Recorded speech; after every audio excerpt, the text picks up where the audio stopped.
Hi boys and girls, I'm going to continue our story, Miss Rumphius. I want to remind you guys that it's being told from the point of view of the niece of the woman the story is about.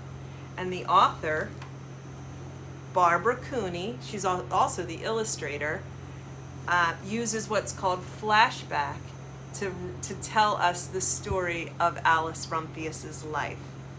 So when we left off, she was with her grandfather, and we learned what she did as a child, and we're moving on to Miss Rumphius as a grown-up. I want to remind you how the author did that. She was very tricky about it. She went to school and came home and did her homework, and pretty soon she was grown up. Then my great-aunt Alice set out to do the 3 things she had told her grandfather she was going to do. She left home and went to live in another city far from the sea and the salt air. There she worked in a library, dusting books and keeping them from getting mixed up, and helping people find the ones they wanted. Some of the books told her about faraway places. People called her Miss Rumphius now.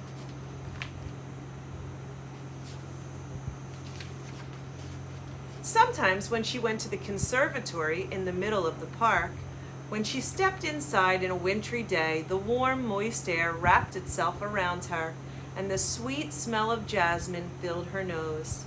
"This is almost like a tropical island," said Miss Rumphius, "but not quite." Boys and girls, you might not know what a conservatory is, but Barbara Cooney gives us excellent illustrations to help us to know. It's a greenhouse. It's a place where you can go grow plants and flowers all year round. So Miss Rumphius went to a real tropical island where people kept cockatoos and monkeys as pets. She walked on long beaches, picking up beautiful shells. One day she met Bapa Raja, king of the fishing village. "You must be tired," he said. "Come into my house and rest." So Miss Rumphius went in and met the Bapa Raja's wife. The Bapa Raja himself fetched a green coconut and cut a slice off the top so that Miss Rumphius could drink the coconut water inside. Before she left, the Bapa Raja gave her a beautiful mother-of-pearl shell on which he had painted a bird of paradise and the words, "You will always remain in my heart." "You will always remain in mine too," said Miss Rumphius. And though it sounds like present tense, this is a flashback.